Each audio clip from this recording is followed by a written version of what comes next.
It's Hearthstone Grandmasters for the European region, and we are going to get into game number 2 of Thijs versus Viper. Thijs was able to take game number 1 in a very convincing fashion, largely due to the lack of ability to do anything in the early game from Viper. Yeah, it was just pretty one-sided performance. However, going forward with this best of 3, that's kind of as good as it's going to get for Thijs, because he is sticking with his primary deck. That was already the kind of anti-rogue build in his specialist lineup, whereas Viper gets to switch over to his secondary deck now, which has got a couple of anti-mage cards teched in there. Yeah, I'll talk about Tyson's list real quick. 2 copies of Acidic Swamp Ooze, a Harrison Jones, and 2 Frost Novas in the main. That's really, I think, the anti-rogue package in terms of just trying to stall their damage. You look at Vipers, though, he gets to now remove 2 deadly poisons, remove an SI7 agent, and remove a Spirit of the Shark.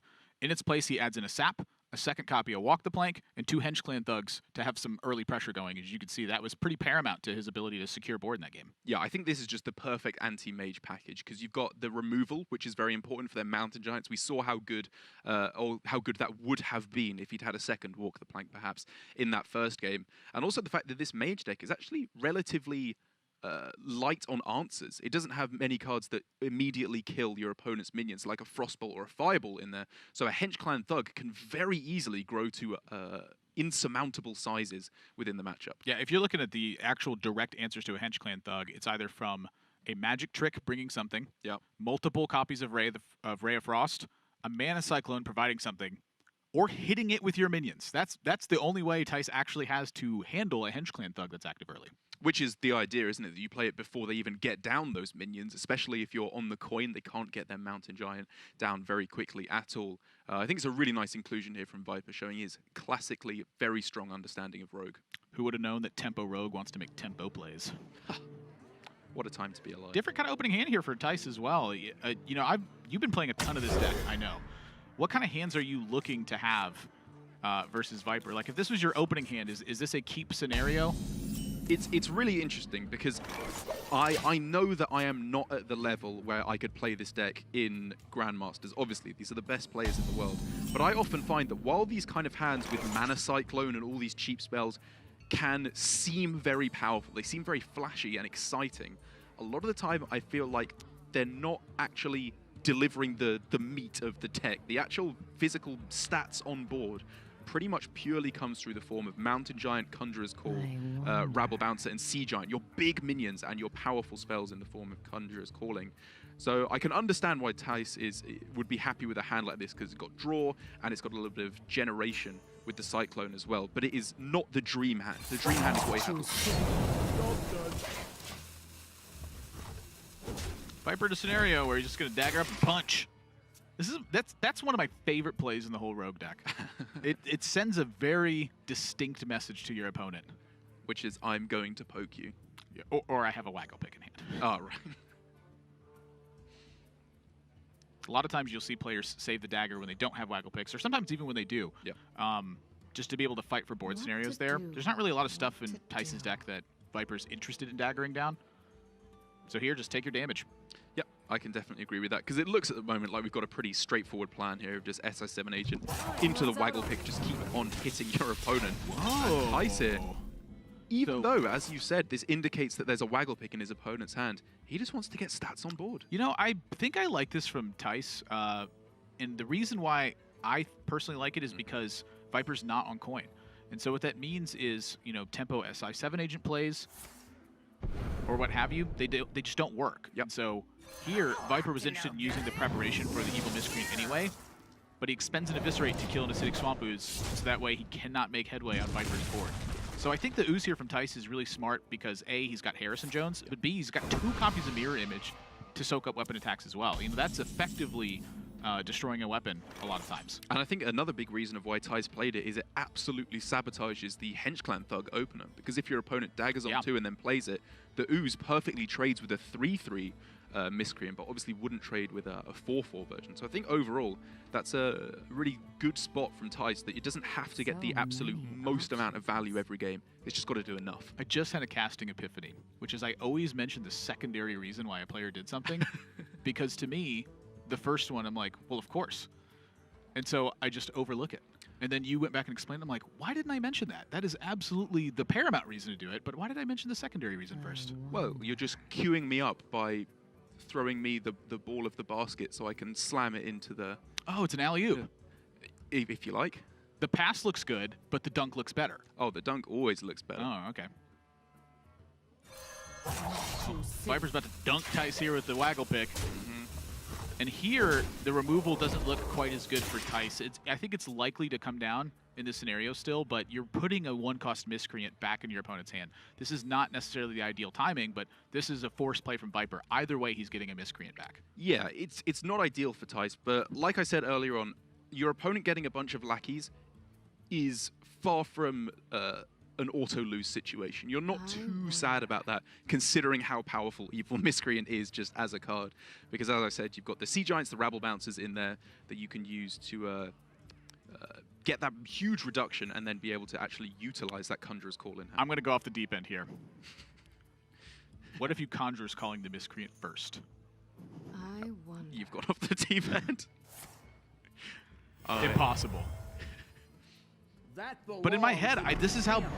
See, you talk about the lackeys as though they're quite innocuous. I have sort of the opposite opinion on that. I feel like the lackeys are terrifying because your opponent just gets to swarm aboard with 1/1s and you have to do something about it. Yeah, and that's what I mean. You can do something about it. Obviously, in his hand at the moment, he doesn't have all the tools that he needs to do that. But even just Frost Nova... you know, I agree that they are good. You do not want to bounce an Evil Miscreant back to your opponent's hand, but given how dominant Miscreant has been over the ladder for the entirety of Rise of the Shadows, Mage has a pretty strong counterplay, I think. I wonder. Three viable options. Yeah, this is pretty These rare. Are all very juicy here. Betrayal, good against the Conjurer's Calling turns. Eviscerate, good because it's Eviscerate. You include it in your deck and Walk the Plank. Handles big stuff pretty well. Viper going to opt for Betrayal in this spot. So I am a little bit curious about the Betrayal because of the Harrison Jones staring you in the face. So if you're going to play Miscreant this turn, it is immediately challenged. And then, you know, Kicker, you're still leaving a 5/4 up. That's true, which trades very nicely against your Miscreant and also could then just be Conjured. Oh, boy.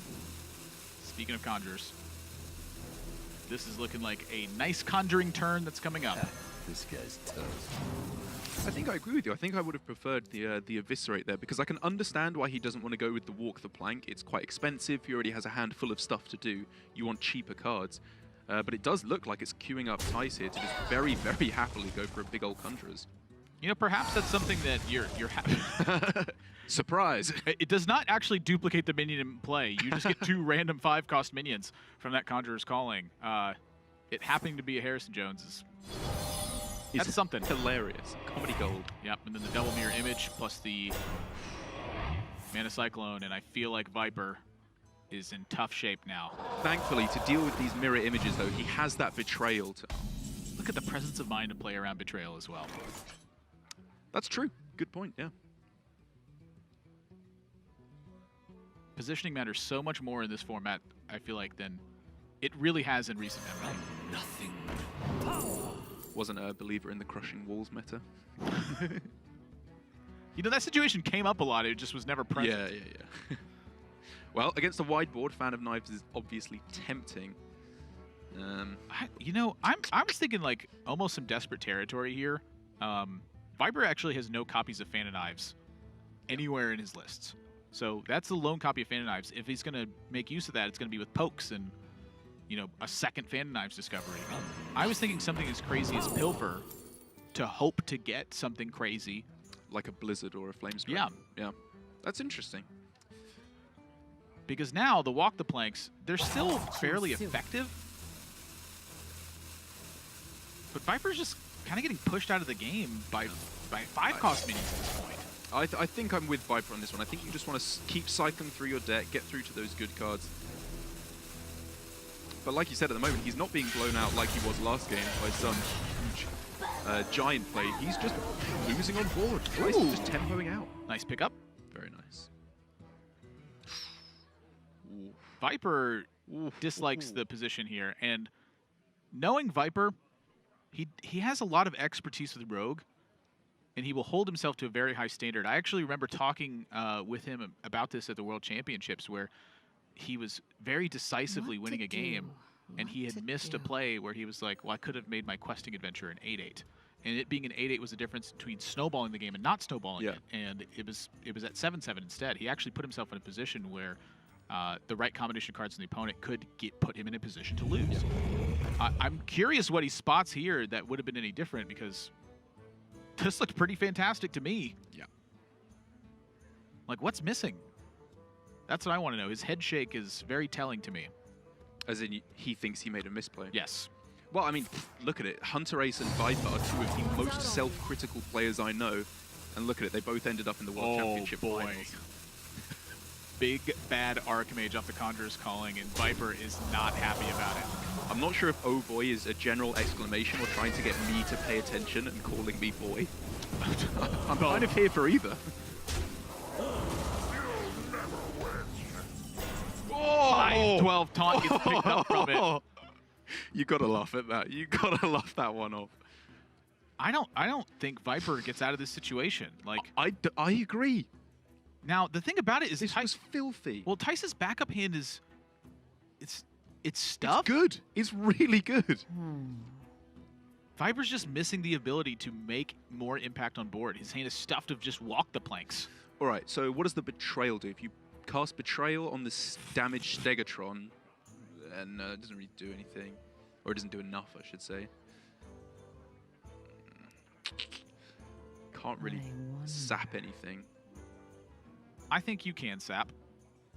To me, like, sapping Big Bad The Big Bad Archmage Archmage? Yeah. I agree. or the Boom Reaver is something, but clearly the Big Bad Archmage generating extra value the entirety of this That's duration. gotta go. You've got to stop that and figure it out later. Okay, I think the key to this is that Betrayal for Viper, because as we saw earlier on, it actually put the choice of picking Betrayal arguably got him into this position because he didn't eviscerate the Harrison, which meant there was an easy Conjuring's call for Thijs. However, even though that might have been what got him into this situation, it might just be what gets him out of it as well.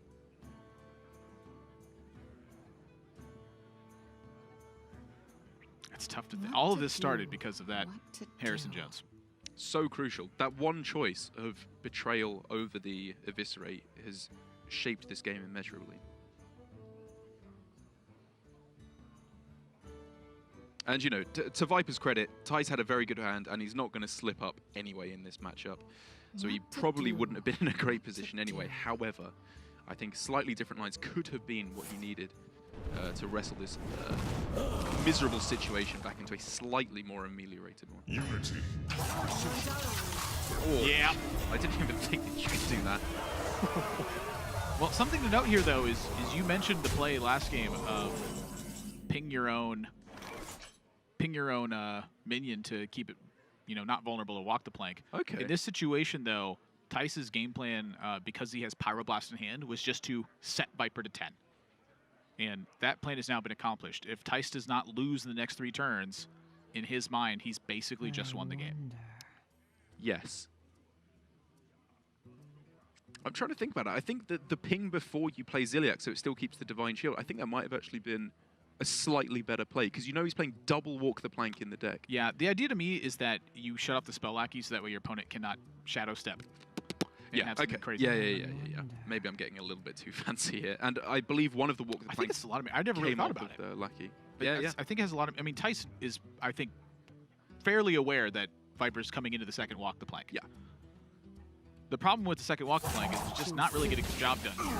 There's still 2 5/2s on board that are not getting touched. Make that 1 5/2, but now you're going to 5. Yeah. He's very, very, very low on health indeed. But finally, Viper has managed to clear this board, which, to be honest, I did not anticipate he would be able to do this whole game. And he's got the heal as well. Double Life Drinker does get him up to 11. And hero power gets a back out of 10. Well, Mr. Living in Reality. Thijs has this one on lockdown. Didn't get the Giant, which is a little bit sad for him. But, I mean, he can do whatever else, right? Unexpected results. Oh, I guess maybe if you get Doomsayer, it's worth playing around that, because you're in such a good spot. It resets the board for you. That's still, true, though. actually. Yeah, it's not even that bad. And, Viper's at 5. So 2/2s are threatening right now. They're very threatening. They really are. And now that he's got the Kobold Lackey, the Kobold Geomancer, That's the extra 1 spell damage for when Viper goes up to 11, so the Pyroblast can kill him. It's all thought through.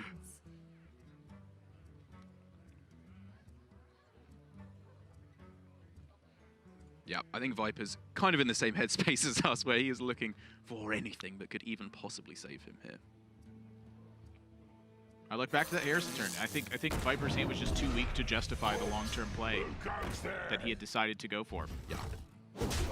I mean, I'm going to have to settle into these kind of plays where I start nitpicking, because this is the best players in the world. You have to critique their play at the absolute highest level. If they're not playing perfectly, we're going to try and pick them up on it, because their opponents will be. A lot of the time. And I feel like I'm going to be wrong in a lot of those situations, because these are the fully best agree. players in the world. Yep. But I'm going to give it a shot. That Eviscerate changed the game. Yes, I agree. I think it was... I will nitpick. I think nitpicking is right here, actually. Let's pick his nits. You're right.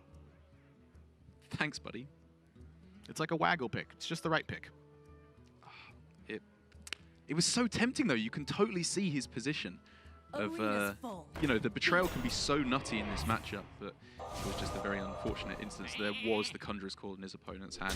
And as we can see here, Tyson just kind of dotting the I's and crossing the T's here.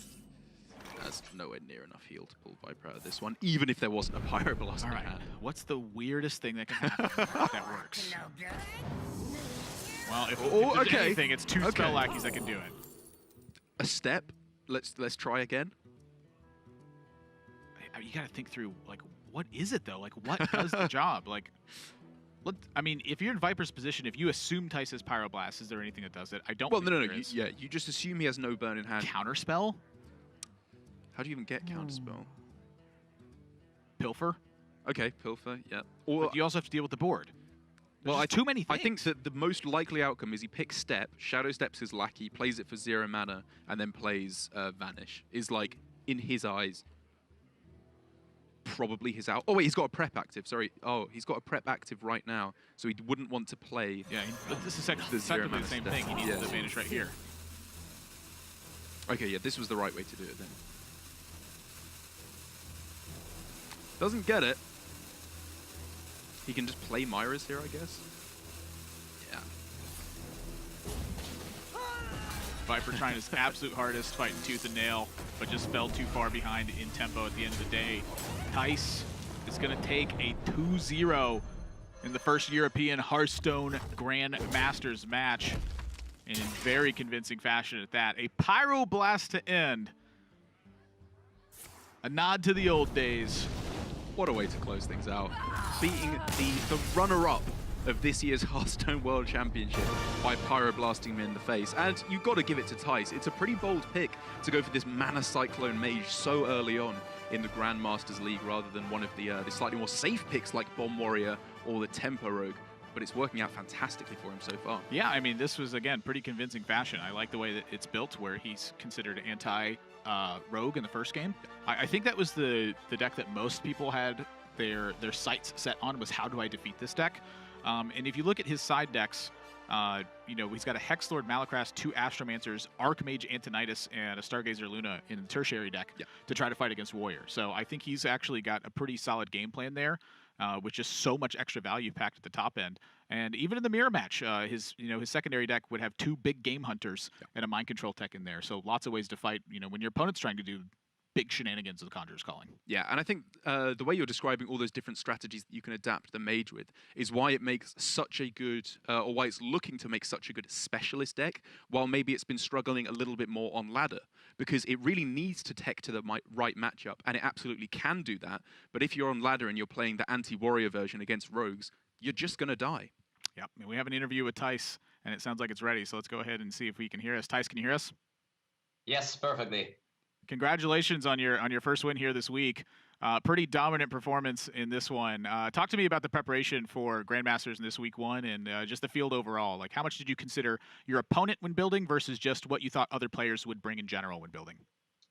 I looked a little bit in my opponents, what they were playing. I'm playing Bunny and Viper first, so I was definitely scouting a little bit on them as well. But I felt it was very important for week 1 to just also go for a very good strategy, as a lot of people are still like figuring out what the best is. And I prepared quite well. I prepared like 3 days every evening after the stream. The last 3 days when I brought my decks, I was practicing them on stream. So I think I did a pretty good preparation. I think so too. It's a pretty dominant performance. You even got to throw back to the old days with the Pyroblast to end game number 2. I want to ask you about your tertiary deck, the one with Archmage Antonidas, double Astromancer, and Hexlord Malacras. How did you end up on this plan, and what exactly is this for? Yeah, so what I think is very good about Mage, and I think Mage will only get more popular during the weeks, I'm really convinced that Mage is just one of the best things to bring, as the sideboard is just so good that you can do with Mage. And what I was planning, of course, with my tertiary deck, with the Antonidas, Astromancer, and the Hexlord, it was mainly to beat like all the warriors. I was definitely expecting that some people might go Control Warrior against me, and if they will like really go for like a heavy Control Warrior strategy, then they are not going to outvalue that deck. I can promise you. I practiced it hard.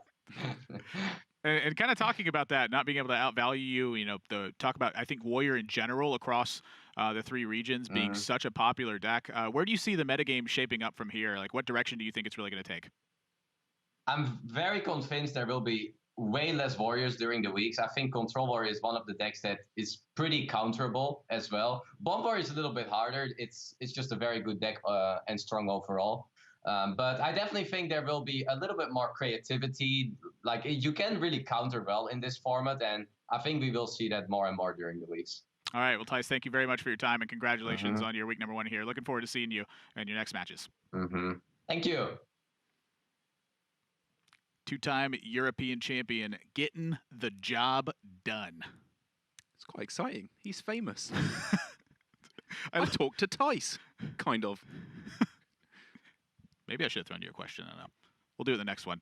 But yeah, looking at the match, Viper on Tempo Rogue. You have to get tempo in order to do it. Tempo. Yeah. That's the name of it. I feel like missing that Harrison Jones kill was the reason we're not seeing game 3. Yeah, I think that was the one blunder that, in our opinion, we saw during his gameplay. I think taking a look at his deck building decisions, I still think the Walk the Plank and the Hench Clan Thugs is the way to go to beat the mages. But I think we pretty clearly saw it really lowers the amount of threats in your deck if you've got the double Walk the Planks and the Saps in there as well. So it can put yourself in a position where you're just not really doing anything for most of the game. Yeah, well, Mage is looking pretty strong, and I think it's going to be a force, and I don't think this deck's done evolving yet. It's got a lot of weird room to wiggle with here. Even Banana Buffoon included in this deck. Love that Buffoon. Just a weird card. You're a big Banana Buffoon, and we're going to have some more Banana Buffoons that are competing. We got 4 more matches that are here today, as well as Saturday and Sunday matches. So we got to go to a quick break, but when we come back, we're getting our second match of the day set up. Don't go anywhere.